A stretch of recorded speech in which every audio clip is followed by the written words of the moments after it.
Welcome back to my channel earth mom Dehradun. मैं हूं ज्योति और वेलकम है आप सभी का मेरे चैनल में। आप सभी को हैप्पी वीकेंड गाइस। तो वीकेंड में कौन कहाँ कैसे किस तरीके से एंजॉय कर रहा है वीकेंड को, प्लीज़ कमेंट सेक्शन में ज़रूर कमेंट करके बताना। एंड उसी के साथ मैंने सुना है कि सोशल मीडिया के मार्केट में एक बहुत ही बड़ा खुलासा हुआ है सपना का। इतनी भयंकर रिकॉर्डिंग सामने आई है, जिस रिकॉर्डिंग को सुनने के बाद तो अच्छे खासे लोग भी बेहोश हो गए होंगे। तो आज की वीडियो में हम लोग उसी रिकॉर्डिंग से रिलेटेड बात करने वाले हैं। उम्मीद करती हूँ कि आप लोगों को ये वीडियो बहुत अच्छी लगेगी, मज़ेदार लगेगी। आप सब लोग अपने ओपिनियन मेरे साथ कमेंट सेक्शन में ज़रूर शेयर करेंगे और सब्सक्राइब ज़रूर कर लेना चैनल को, ठीक है। चलिए गाइस, वीडियो में आगे बढ़ने से पहले आप लोगों के साथ मैं ज़रूर शेयर करना चाहूँगी ये बहुत ही ब्यूटीफुल सा सूट जो ट्रस्ट मी मुझे जस्ट 2 दिन पहले ही रिसीव हुआ है गाइस। इतना ब्यूटीफुल सूट है, कॉटन का सूट है। आप लोग कलर भी देख रहे हो, यहाँ पे नेक वी शेप में है। नेक पे बहुत ही फॉल्स मिरर की जो है डिटेलिंग हुई हुई है, जो अपने आप में बहुत ही सुंदर लग रही है। साथ में इसका दुपट्टा है जिसका साइज़ काफ़ी अच्छा खासा लंबा है। नीचे आपको पैंट मिलेगा, ये इसका फुल लेंथ फ़ोटो है। बहुत रीज़नेबल प्राइस में है, प्लस सारे साइजेस में अवेलेबल है। तो अगर आप लोगों को भी चाहिए, समर्स के हिसाब से थम्स अप है गाइस, तो ज़रूर लेना आप लोग। कमेंट सेक्शन में मैं इसका लिंक पिन कर दूंगी और मैं अपनी कम्युनिटी में शेयर भी कर दूंगी फ़ोटो के साथ, तो आप वहाँ से जाके भी ले सकते हैं। तो चलिए गाइस, इसी के साथ बढ़ते हैं वीडियो में आगे। तो गाइस, सबसे पहले दिक्कत पता है क्या होती है? कहते हैं कि आधी अधूरी जानकारी ना हमेशा घातक होती है। समय समय पे हमारे एफिलेटेड मार्केटिंग को बहुत लोगों ने चैलेंज किया, लेकिन इतिहास गवाह है जिसने इसको चैलेंज किया उसके बाद वही वो काम करते हुए भी नज़र आए, है ना।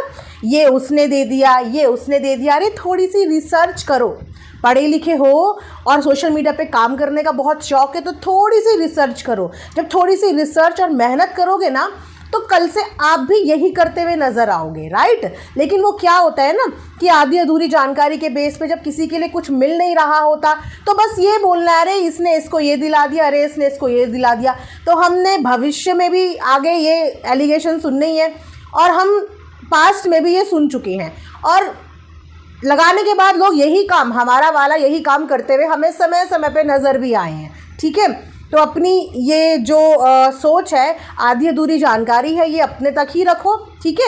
यहाँ पे हर कोई हर तरीके का काम करता है। जो काम करने आया होता है, जो नफ़रत फैलाने, लड़ाई झगड़ा करने नहीं आया होता, जो वाकई में काम करने आया होता है, वो अपने काम पे फोकस्ड होता है, राइट। तो मेरा तो भाई सीधा रास्ता है, काम पे फोकस। जिस काम के लिए मैं सोशल मीडिया पे आई हूँ, मैं उसी काम पे फोकस्ड हूँ, अपने रिएक्शन के काम पे और अपना आगे बढ़ने के, ग्रो करने के काम पे, ठीक है। तो अब उसके बाद जितनी मर्जी कहानियाँ बनानी है, जितनी मर्जी कुछ करनी है, मेहनत करते हो ना तो मेहनत का फल मिलता है। और वो मेहनत का फल अगर हमें मेहनत करने के बाद मिल रहा है तो भाई तुम भी मेहनत करो, तुम भी करो और सब मेहनत करो। मेहनत करो, तुम्हें किसी के आगे हाथ पसारने की ज़रूरत नहीं पड़ेगी, किसी की जू हुजूरी करने की ज़रूरत नहीं पड़ेगी। मेहनत का फल खुद आपके हाथ में टपकता जाएगा और आपको उस फल का स्वाद चखने में बहुत मज़ा आएगा, क्योंकि वो आपकी मेहनत का फल होगा, ठीक है। चलिए अब बढ़ते हैं वीडियो में आगे। तो जस्ट अभी मैंने एक इतनी खतरनाक ऑडियो सुनी, जिस ऑडियो सुनने के बाद मुझे लगा ओ माय गॉड, सपना ऐसा भी कर सकती है, ऐसा भी कर सकती है। सपना से मुझे इस तरीके की बिल्कुल उम्मीद नहीं थी। आखिर सपना ने ऐसा किया क्यों किया सपना ने ऐसा रिएक्शन आप लोग एक्सपेक्ट कर रहे थे? करवा ली बेइज्जती, हो गई बेइज्जती, मतलब और कितनी बार बेइज्जती करानी है? बेइज्जती कराने में वर्ल्ड रिकॉर्ड कायम करना है, बुक में नाम दर्ज कराना है कि मैं इतनी बार अपनी बेइज्जती करा सकती हूँ। मतलब सबसे पहले तो जितनी रिकॉर्डिंग ये यहाँ पे पेश करेंगी, उतनी रिकॉर्डिंग में ये अपना खुद का ही बेइज्जती करवाती जाएंगी, क्योंकि सोशल मीडिया पे ये एग्जाम्पल इन्होंने सेट कर दिया कि इन पे भरोसा कोई भी मत करना। अगर ये बहन बना के अपनी रिश्तेदार की ऑडियो यहाँ पे लीक कर सकती है समय के अनुसार, तो ये किसी की भी कर सकती हैं, ठीक है। और इतिहास गवाह है कि सोशल मीडिया की रिश्तेदारी, दोस्ती कभी टिकी ही नहीं है। यहाँ पे लोग आपसे बात ही इसीलिए करते हैं कि वो आपके लिए चीज़ें कलेक्ट कर पाएँ और भविष्य में इनका अपनी कन्वीनियंस के हिसाब से इस्तेमाल कर पाएँ।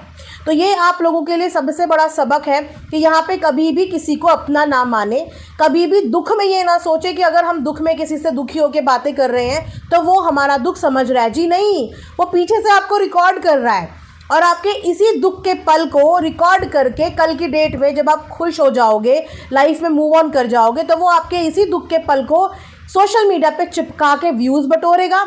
जो पहले भी आपके नाम के व्यूज़ बटोर चुका है वो अब भी बटोरेगा और आगे भी बटोरता रहेगा और इस तरीके से आपकी बेइज्जती करेगा।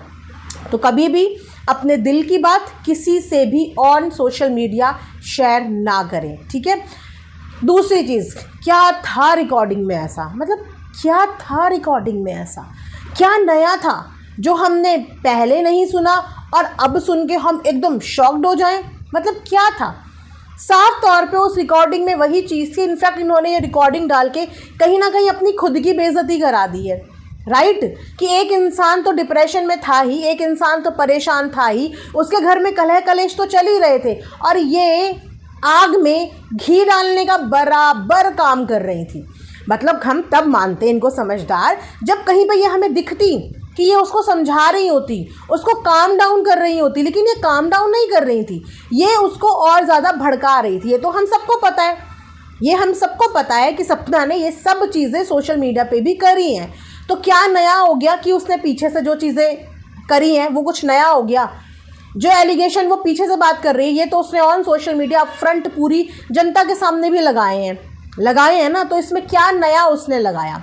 इनफैक्ट ये बात जो कहीं ना कहीं हम भूल गए थे, ये रिकॉर्डिंग डाल के इन्होंने ये बात ताज़ा कर दी कि यस, जब सपना ने एलिगेशन लगाया था तो इस एलिगेशन के जवाब के बदले में सपना के भाइयों के ऊपर उल्टा एलिगेशन लग गया था, राइट। तो उस एलिगेशन से वो भड़की, वो नाराज़ हुई, उसे गुस्सा आया, तो उसने क्या बोला, उसने यही तो बोला कि जो एलिगेशन मैंने लगाया था उसका जवाब देते, उसके बदले में भाइयों के ऊपर एलिगेशन लगा दिया, यही तो उसने बोला। और इससे ज़्यादा आपने कभी सुना नहीं है, नहीं सुना कभी। तो एक काम करना, अपनी खुद की वीडियो शुरू से लेकर आखिरी तक सुनना, शुरू से लेकर आखिरी तक। उसने तो फिर भी पीठ पीछे इस तरीके की बातें की हों। आपने तो ऑन सोशल मीडिया अपने ससुर का नाम लिया है, अपनी सास को चोरनी बोला है ना, अपने ससुर का नाम चीख चीख के चिल्ला चिल्ला के बात की है, उन लोगों को डकैत, चोर, मतलब क्या क्या नहीं बोला है ना। इनके पिताजी ने भी नहीं छोड़ा है। जिस सास ससुर की इस समय दुहाई दे रही है कि सपना ऐसे तू तड़ाक से बात कर रही है, उनको कंस मामा ऑन सोशल मीडिया बोला है। सास के लिए इतने अनाप शनाप शब्द बोले हैं, उसने फिर भी कम से कम सोशल मीडिया पे इतना मुंह नहीं खोला, पीछे से बोला है ना। लेकिन आपने तो अपने ससुराल वालों का, उसके ससुराल वालों का सारी बेइज्जती, सारी बदनामी सोशल मीडिया पे ही करी है, ठीक है। और सबसे हैरानी की बात यह है कि जब इनको गुस्सा आए तो इनको सब कुछ करना अलाउ है। भले ही ये किसी को गालियां दे दे गुस्से में, ये किसी से झगड़ा करके आ जाए गुस्से में, ये किसी को, मैं तो बोलूँ इनके लिए इतना अलाउ है कि कल को अगर ये किसी को मार के भी आ जाएंगी ना तो जस्टिफिकेशन ये आएगी वो गुस्से में है, वो परेशान है, वो अपने रिलेशनशिप को लेके बहुत डिस्टर्ब है। तो कहाँ पे लिखा है कि कोई डिस्टर्ब इंसान जो रिलेशनशिप में डिस्टर्ब है, जिसका अपना घर नहीं बस पा रहा है, उसको ये अलाउ है कि वो दूसरे का कुछ भी कर दे और सिर्फ इस बात का जस्टिफिकेशन लेके आ जाओ कि वो परेशान है। तो वो बंदी उस समय पे क्या खुश थी? वो उसका ज़िंदगी का सबसे गोल्डन टाइम चल रहा था या फिर उसकी ज़िंदगी का वो सबसे वर्स्ट टाइम चल रहा था?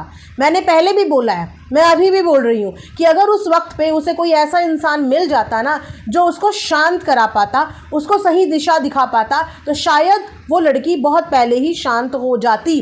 लेकिन अनफॉर्चुनेटली उसकी किस्मत ख़राब की वजह से ही उसकी ज़िंदगी में बहुत ख़राब चीज़ें चल रही थी और उनकी ज़िंदगी में ये एक्चुअली जो अपने आप को राहु बोलती है, राहु बन के उसकी ज़िंदगी में घुस गई और बचा खुचा दिमाग उसका इन्होंने ख़राब कर दिया। पिछली 3 रिकॉर्डिंग में, तीनों की तीनों रिकॉर्डिंग में ये उसका ब्रेन वॉश करती हुई नज़र आ रही है। फ़र्क सिर्फ इतना है कि अपने हिस्से की बातचीत काट दी जा रही है और उसके हिस्से की बातचीत यहाँ पे दिखा दी जा रही है। तो जो इंसान दुखी होगा, गुस्से में होगा, अगर उसको बाकी चीज़ों के लिए सब अलाउ है तो उस बंदी को अलाउ क्यों नहीं है ना।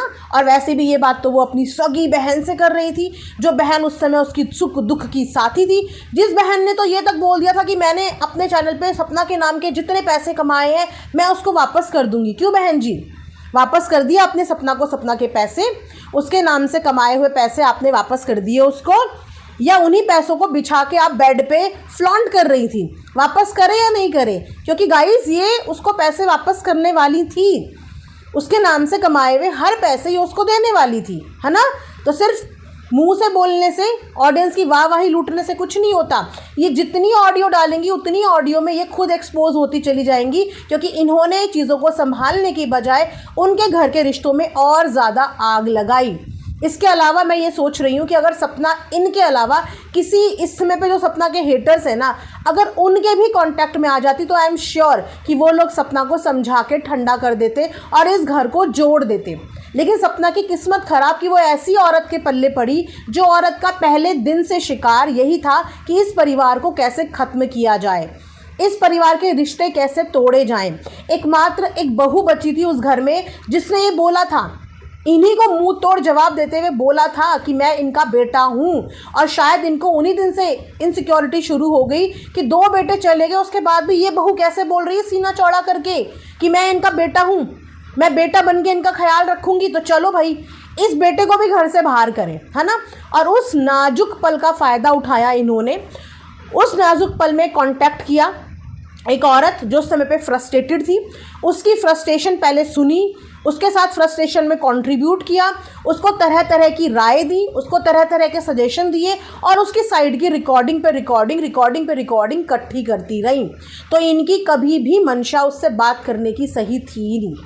थैंकफुली वो कहते हैं ना कि कहीं ना कहीं भगवान सब कुछ देख रहा होता है, अब भगवान ने उसको सही समय पे बचा लिया, क्योंकि इन्होंने उसको बर्बाद नहीं कर पाया, ये उसका कुछ नहीं बिगाड़ पाई, उसका नाखून भी टच नहीं कर पाई। भगवान ने उसको सही समय पे बचा लिया, क्योंकि अगर ये उसके घर तक पहुंच जाती, उसकी ज़िंदगी के अंदर तक पहुंच जाती, तो सोचिए कि उसकी ज़िंदगी आज तहस नहस कर देती। वो तो शुक्र मानो कि इनकी बातचीत सिर्फ फ़ोन कॉल्स तक थी, और वो भी सिर्फ उस दौर तक जिस दौर तक वो परेशान थी। लेकिन जैसे ही उसने अपने होशो हवास संभाले, वो इस औरत की इंटेंशंस बहुत क्लियरली समझ गई कि ये लेडी हमारे बीच में चीज़ें ठीक कराने नहीं, इनफैक्ट चीज़ों को ख़राब करने के लिए आई है। और यस, उस दिन से ये ज़्यादा सपना की तरफ भड़क गई, जिस दिन से इन्होंने देखा कि मैंने इतना सपना को भड़काया। आप देख रहे हो, कॉल रिकॉर्डिंग में देख रहे हो, वो 18 साल की है, 18 साल की है, वो कैसे लगा देगी ये सब, वो ये कैसे लगा देगी? अरे वो परेशान थी, उसने परेशानी डिस्कस करी, और उनके बाद डिस्कशन के बाद इन्होंने उसे क्या सारांश दिया इस बात का, इन्होंने क्या राय दी उसको इस बात की। ठीक है, जब एक टाइम पीरियड के बाद हर एक इंसान का गुस्सा ठंडा होता है, वो सही गलत चीज़ें समझ पाता है, उसके बाद जब उसे चीज़ें समझ में आई कि सामने वाला इंसान तो हमारे इस मौके का फ़ायदा उठा रहा है और अपना जो है उल्लू सीधा करने की कोशिश कर रहा है, तो उसने सब चीज़ें भुला के अपने ससुराल की तरफ एक कदम बढ़ाया। जब ये सारे कारनामे करके अपने पति, ससुराल, देवर, जेठ, हर किसी रिश्ते की छीछा लेदर करने के बाद भी उनकी तरफ कदम बढ़ा सकती हैं, तो सपना ने भी उनकी तरफ कदम बढ़ाया। तो उस दिन से सपना इनकी आंखों की किरकिरी बन गई कि मैंने तो अपना जी जान लगा दिया था सपना को कि कुछ करे सपना इनके खिलाफ, कुछ करे, वही हाल करे इनका जो हाल मैंने आज अपने ससुराल वालों का किया हुआ है, वही हाल सपना भी इनका करे। लेकिन जब सपना ने वो सब चीज़ें नहीं करी, उस दिन से सपना इन्हें खटकने लगी, और इन्होंने उसी दिन से शायद कहीं ना कहीं ये प्लान कर लिया था कि आने वाले वक्त पे मैं ये सब चीज़ें जो हैं यूज़ करूँगी और उसको बदनाम करने की कोशिश करूँगी। तो मैडम जी, जाको राखे साइयाँ मार सके ना कोई, वो आपके जाल में फंसी ही नहीं। हाँ, वो आपकी परछाई को छू के निकल आई, लेकिन उस परछाई का हिस्सा नहीं बनी, बच गई वो। आप बोलती हैं ना कि मंदिर जाने से कुछ नहीं होगा, मंदिर जाने से बहुत कुछ होगा, घर में लड्डू गोपाल लाने से बहुत कुछ होगा, क्योंकि वो बहुत कुछ जो इनके चक्कर में गंवा सकती थी उससे बच गई। ये तो उसकी ज़िंदगी इतनी नरक बना देते कि वो ज़िंदगी भर कोर्ट कचहरी करते करते एक दिन पागल हो जाती, ना तो काम कर पाती और पैसे की मोहताज हो जाती। जिस तरीके से इनके पीछे तो इनका पूरा खानदान है ना सपोर्ट करने के लिए, है ना, इनके पीछे तो इनके पिता का बैंक बैलेंस है, इनका खुद का बैंक बैलेंस है, प्लस पति की तरफ से इन्हें पूरी इनकम जो है वहाँ से भी कंट्रीब्यूशन जो है ये इन्हें मिलता है। हालांकि इन्हें अपने ससुराल और पति सबसे अलग होना है, लेकिन हर चीज़ में इन्हें अपना हिस्सा चाहिए। अपना लीगली हिस्सा इन्हें चाहिए। तो इनके पास तो किसी चीज़ की कमी नहीं होती, लेकिन उस औरत को तो अपनी रोटी का, अपने दाने का इंतज़ाम करना था, है ना। उसका थोड़ी हिस्सा बटा हुआ था कि आधा हिस्सा उसे ससुराल वाले भेजेंगे या आधा हिस्सा उसको उसके पति भेजेंगे। वो तो यहाँ से जो कमाएगी वो तो तभी खा पाएगी, लेकिन इन्होंने पूरी फील्डिंग बिठा दी थी कि वो सोशल मीडिया पे काम कर ही ना पाए, वो यहाँ से कुछ कमा ही ना पाए और कटोरा लेके सड़क पे बैठ जाए और इनके ऊपर डिपेंड हो जाए कि अब मेरी यहाँ मदद कर दो, अब मेरी वहाँ मदद कर दो। उसको सही समय पे होश आ गया और वो होश दिलाने वाले उसको वही अदृश्य शक्ति थी, जिस शक्ति के वो दर्शन के लिए जाती है, वो वही शक्ति थी। तो गाइस, इनकी इस रिकॉर्डिंग से कुछ भी साबित नहीं हुआ, लेकिन हाँ ये ज़रूर साबित हो गया कि एक औरत जो दर्द में इनके साथ अपना दर्द शेयर कर रही थी, क्योंकि उसी समय पे उसके भाइयों के खिलाफ सोशल मीडिया पे एक वीडियो बनी थी, जिस वीडियो में उसके भाइयों के खिलाफ धमकी दी गई थी कि उसके ऊपर हम लोग ऐसा ऐसा एलिगेशन लगा देंगे। तो वो उस मोमेंट पे कितनी परेशान रही होगी, क्योंकि उसने उस वक्त पे अपने लिए इस बात की आवाज़ उठाई थी कि उसके साथ इस तरीके की चीज़ें हुई हैं, लेकिन सामने से उसके भाइयों के ऊपर उस बात का आरोप लगा दिया गया था, जिसके ऊपर कभी चर्चा हुई ही नहीं और जिसके ऊपर कभी चर्चा होगी भी नहीं। क्योंकि यहाँ पे चर्चा होगी तो सिर्फ सपना के ऊपर कि सपना ने इस तरीके के एलिगेशंस लगा दिए, लेकिन बाकी किसने क्या एलिगेशंस लगाए इसके ऊपर कभी चर्चा यहाँ पे होगी ही नहीं, राइट। हमें भी इस चर्चा का हिस्सा बनना ही नहीं है। लेकिन यहाँ पे इन्होंने क्या किया, ये बराबर उस लड़की के खिलाफ उसको भड़काती रहती थी। लेकिन कहते हैं ना कि इंसान को होश आता है जब इंसान दुखी होता है, टेम्पररी उसका दिमाग ब्लॉक ज़रूर होता है, और ये सबके साथ होता होगा। आप जब दुखी होते होंगे उस समय पे आप अपने मन की बात सोचते हो, इंसान ढूंढते हो कि यार हम किसको अपने मन की बात शेयर करें। गुस्सा आ रहा है, कभी कभी हम गुस्से में वो सब बातें भी बोल जाते हैं जो हम कभी मीन नहीं करते, लेकिन क्योंकि उस समय पे हम पे गुस्सा इतना हावी होता है कि हम उस समय पे बोल देते हैं। उस समय पे उस लड़की की दोस्त उससे छिन गई थी, जो उसके ननद के रूप में जिसे वो देखती थी, जो उसकी एकमात्र दोस्त थी, ठीक है। उसकी ज़िंदगी में उस समय पे सारे रिश्ते छिन चुके थे, उसके पास कोई ऐसा इंसान नहीं था जिसके साथ वो दिल खोल के बातें शेयर करे। लेकिन इन्होंने उस समय पे उसकी ज़िंदगी में ज़बरदस्ती घुस के एंट्री मारी, उसको ये विश्वास दिलाया कि मैं तुम्हारी बहन हूँ, मैं तुम्हारे साथ हूँ, मैं तुम्हारी सुख दुख की साथी हूँ। तो उसने इनके साथ पीछे से अपने दिल की बातें शेयर करी। क्या आपने आज तक कभी किसी के साथ गॉसिप नहीं करी? दुनिया में कितनी बहुएं हैं जो अपने सास ससुर के खिलाफ गॉसिप नहीं करती हैं? या दुनिया में कितने सास ससुर हैं जो अपनी बहुओं के खिलाफ गॉसिप नहीं करते हैं? सास बहू ससुराल बहू का तो रिश्ता ऐसा होता ही है कि बहुत सारी चीज़ें तो यहाँ तक कि अड़ोसी पड़ोसी के पास जाके भी सास ससुर शेयर कर देते हैं। गॉसिप जिसे कहते हैं गॉसिप। तो इनके साथ अगर वो गॉसिप कर रही थी तो वो अपना दर्द उस समय पे, अपनी फ्रस्ट्रेशन निकाल रही थी, क्योंकि उस समय पे उसका अपनी फीलिंग्स में होल्ड नहीं था। लेकिन ये इतनी ज़्यादा मतलबी इंसान, या बोल दे इनसेंसिटिव इंसान निकली। अरे सही स्टेट ऑफ माइंड में अगर किसी का आप कुछ निकालते तो हम बोलते कि हाँ आपने कुछ निकाल दिया, लेकिन आपने उन पल की रिकॉर्डिंग करी है उस वक्त की, जिस वक्त पे वो औरत टॉप टू बॉटम पूरी टूटी पड़ी थी, जिस वक्त पे उस औरत को खुद समझ में नहीं आ रहा था कि मैं क्या कर रही हूँ। अगर समझ में आता तो क्या ये सब चीज़ें वो सोशल मीडिया पे करती?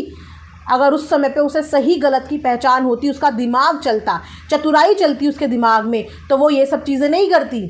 वो भी इन्हीं की तरह चतुर चालाक डिसीजन लेती कि ससुराल वालों से सब कुछ खींच लेती, बिना उनको कुछ दिए हुए उनकी प्रॉपर्टी पे हक जमा के बैठ जाती और उनसे महीने के महीने पैसा बटोरती रहती, है ना, अगर उसके अंदर दिमाग होता। पर उसके अंदर नहीं था, चालाकी नहीं थी। जो उसके मन में आ रहा था उस समय पे वो बोल रही थी, लेकिन उसको समझाया नहीं गया क्योंकि गलत हाथों में वो फंस गई थी। तो अब आप समझ रहे हो कि वो ठंडी क्यों नहीं हो पाई, क्योंकि उसको ठंडा होने ही नहीं दिया गया। लेकिन जिस दिन उसकी आंखों के रास्ते खुले, उसको सही गलत में थोड़ी थोड़ी फ़र्क नज़र आई कि मैं यहाँ पे सोशल मीडिया पे बोल के कर क्या रही हूँ, क्योंकि यहाँ पे करके मुझे कुछ भी इंसाफ नहीं मिलेगा, यहाँ पे करके कुछ भी नहीं मिलेगा, मैं यहाँ पे लोगों को बता के कर क्या रही हूँ। तो उसने अपनी जो डोर है वो पीछे खींच ली। और इनके रवैये देखे होंगे कि कितनी चालाकी से एक महीना अपने ससुराल वालों को गालियाँ देती हैं, दूसरे महीने उनसे पैचअप करने का ट्राई करती हैं, फिर वहाँ से ये मुंह के बल गिर जाती हैं, रिजेक्ट कर देते हैं वो इनका एफर्ट्स। फिर ये चौथे महीने में अपने सास ससुर को, पूरे ख़ानदान को गालियाँ देती हैं, फिर 5वें महीने में आके ये उनके साथ रहने की बात करती हैं। तो ये खुद ये खुद इस एड़ी चोटी का जोर लगा रही हैं, चाहे साम दाम दंड भेद। इन्होंने हर कार्रवाई करके देख ली, इन्होंने उन्हें गाली गलौज करके देख लिया, उन्हें धमका के देख लिया, उनके ऊपर सारे एलिगेशंस लगा के देख लिए, उन्हें प्यार से करके देख लिया, मतलब हर चालाकी चल के देख ली। लेकिन उसके बावजूद भी आज इनका परिवार एक नहीं हो पाया, क्योंकि कहीं ना कहीं इनके बदलते रंग देख के वो लोग भी दंग हैं कि आखिर इस औरत की हकीकत क्या है, असलियत में ये कौन है, असलियत में ये कैसी है। तो इतने सारे रंग बदलने वाले इंसान के जब रंग सामने आते हैं तो फिर इंसान को समझ में आता है कि मेरे परिवार वालों के खिलाफ तो ये मेरे अंदर खूब जहर घोल रही है, लेकिन अपना परिवार जोड़ने की कोशिश कर रही है, खुद का परिवार जोड़ने की कोशिश कर रही है और मेरा परिवार तोड़ने की कोशिश कर रही है। क्योंकि अगर सच में वेल विशर होती तो इस परिवार को तोड़ने से बचाती। एक सच्चा दोस्त, एक सच्चा साथी वही होता है। एक इंसान अगर नेगेटिव हो रहा है तो उसके अंदर और नेगेटिविटी भरता है। तो अगेन हर रिकॉर्डिंग की तरह इनकी ये रिकॉर्डिंग भी सोशल मीडिया पे कुछ मज़ेदार धमाल नहीं मचा पाई। हाँ, कुछ व्यूज़, कुछ सब्सक्राइबर इन्हें ज़रूर मिल जाएंगे और वो इन्हें टाइम टाइम पे मिलते ही जा रहे हैं, है ना। तो बढ़ाओ सपना के नाम पे अपना चैनल। आज पहचान भी तो यही है, आज हर एक सब्सक्राइबर जानता है, जो मुंह से तारीफ भी कर रहे हैं, दिल ही दिल में वो भी जानते हैं कि ये जो खड़ा हुआ चैनल है, इस चैनल की बुनियाद, इस चैनल की ईंट, इस चैनल की बजरी, इस चैनल की हर एक चीज़ आखिर किसकी पहचान की मोहताज है। आज भी कहलाएंगी तो सपना की डैश डैश डैश ही। तो गाइस, इसी के साथ ये रिएक्शन वीडियो मैं यहाँ पे एंड करती हूँ। आई होप कि आप लोगों को पसंद आएगी। मिलेंगे नेक्स्ट वीडियो में। अपना ढेर सारा ख्याल रखिए। Thanks for watching earth mom Dehradun. Bye bye, take care, love you all.